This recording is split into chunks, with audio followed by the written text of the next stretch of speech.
one will ever tell you these flaws, this dark side, this evil part of CapCut and PixArt.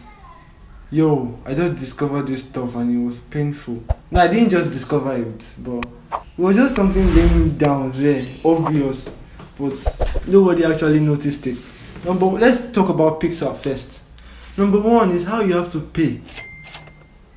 Why do you have to pay? It's like a social media platform, I get it, so you can use other people's stuff. But half of the tools they use are paid for and it's very annoying. Number two, you can't screen record. You can't screen record at all.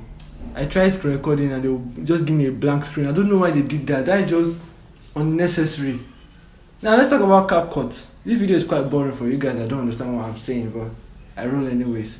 Let's talk about CapCut. CapCut, number one, they take your TikTok account, your Instagram account, and they hold your private information. You might think they want to use it for something cool, okay, so you can post automatically, but they add their watermark secretly. You might not see it, like you might be too excited to post a video that you won't see the watermark, but check it again, you see made by CapCut. When editing, skip to the end, just skip to the end. You see a tiny button there that when you press it, add their watermark. It's scary that they try to add their watermark to every single thing.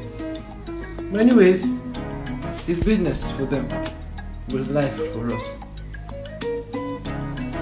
That's all. Peace.